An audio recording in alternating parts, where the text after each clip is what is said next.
Hello divas, dudes, and dolls, I'm Caricature, and welcome back to my simply seductive, sheer little review show, Very Slay, where we go over each and every main stage runway look on Drag Race Down Under Season 4. And apparently I dressed for the theme last week, because this week's theme was sheer genius. So simply, we just needed looks that incorporated sheer fabric, and that's really all the challenge called for. For me personally, I think these runways tend to be pretty hit and miss because the theme is so broad, because it's down to just what you use in terms of fabric and what you do to bring the look to life that fully encapsulates the challenge. But it can end up leading to some really simple looks that are just like, this is a look in the fabric. Ta-da! We'll just have to get into it and find out for ourselves. When we get into these looks, if I thought it got the job done but wasn't anything amazing, it's an okay. If I absolutely adored it, we give it a slay. And if I thought it was a miss, we give it an A. And that's all in efforts to find my weekly slay of the day, my favorite look of the entire episode. Whichever look takes the top spot will be going head to head up against Lazy Susan's purple look to battle it out to be our new current slay of the season. And I will be illustrating whichever look holds that top spot once we have crowned a winner in a few months. And as always, sneak peeks, behind the scenes access, early access to the finished post, all of those things can be found over on Patreon starting at the $3 tier level. But if you join at the $5 tier level, you can get your little hands on an exclusive bonus video going over all of the looks from the eliminated girls as they drop, if they choose to drop them, over the course of the season. That should be everything, but before we dive into these looks officially, I want y'all to do a couple little things for me. And that's like, comment, and subscribe.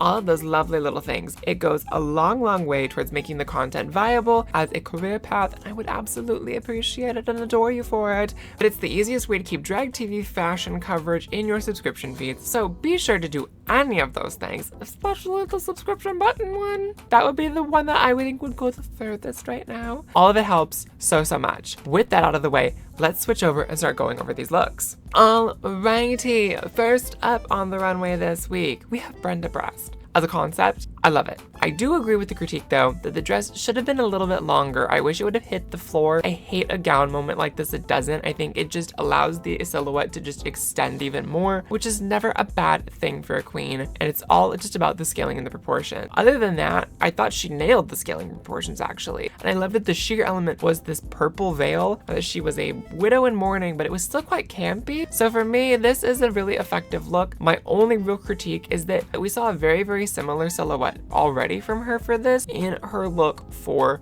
the first part of her reveal last week. So hopefully, if she has another gown, we'll get away from this a little bit, but we'll just have to see. It's a slay.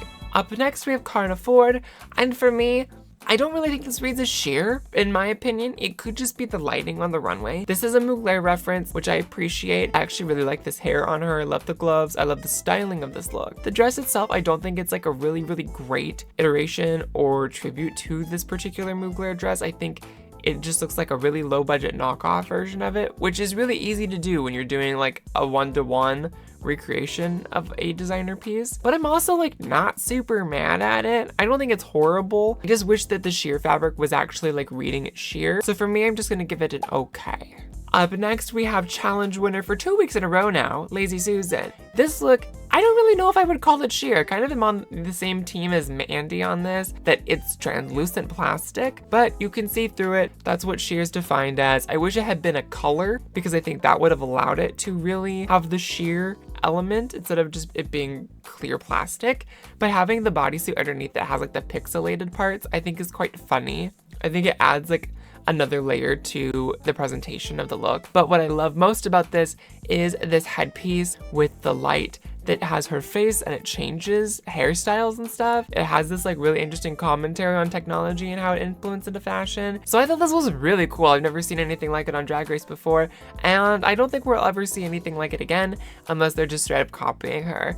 It is a slay. Up next, we have Max Drag Queen, who's giving us very much Glinda vibes with Wicked coming around the corner. She comes down in a bubble. She sings opera. She's popular, even, and blonde. I think this is stunning. Like, there's a lot of fabric here, but it's so light and airy. It's got really beautiful movement to it. The color looks great on her. I'm a big fan of this silhouette. It's really sweet and really darling. I'm giving this a slay. Up next, we have Olivia Dreams, our first departed queen out of this cast. And I think her doing Cher is quite fun. But the problem is that Cher has so many looks that have sheer elements to them. And she just didn't do that. And this look, I know the look it's referencing, but there's more sheer elements in that look than what she did. I think this look is beautiful. It is a gorgeous, gorgeous gown.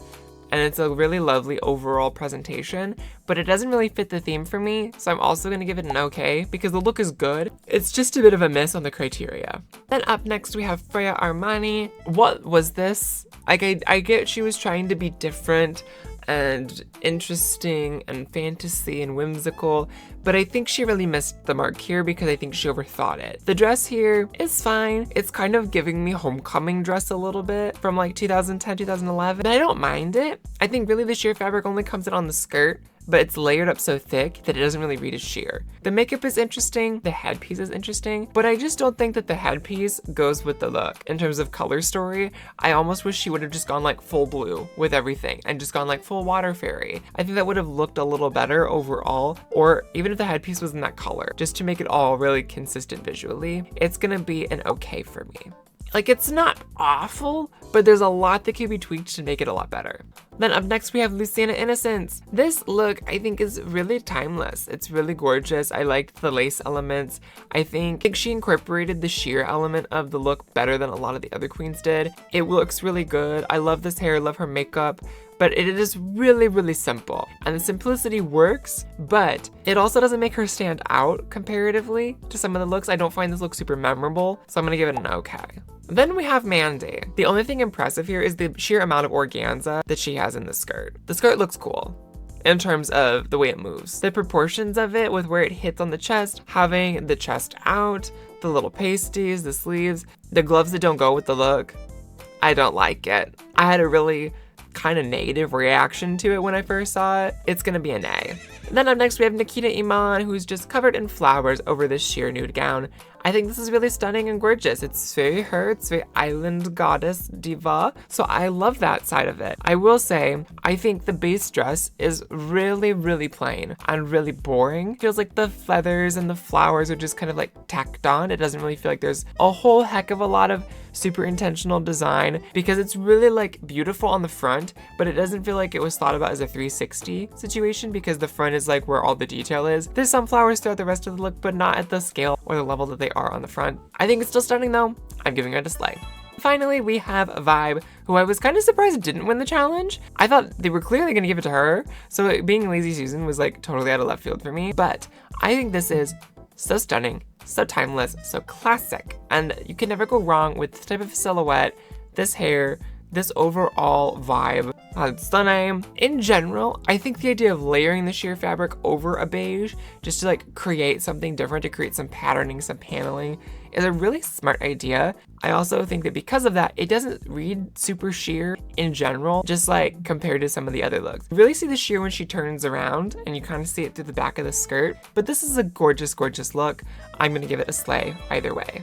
And now it's time to pick my slay of the day, my favorite look out of the entire episode. And I think as a concept, and the look that really wowed me the most on this runway was once again Lazy Susan's, but I don't wanna draw that. The look that I would want to draw out of all of these is Max. So Max is gonna be getting my slay of the day for this episode.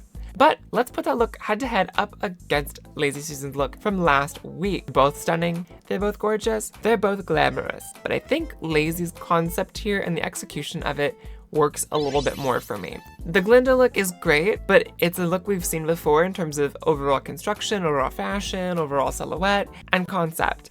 And even though it's a simple silhouette on Lazy's, I think the execution of the entire look is just done at a higher level. And we'll just have to find out next week if anybody can knock her out of that top spot. But until next time, be sure to go out there, y'all. Stay kind, stay queer, and make sure that your day is very slay.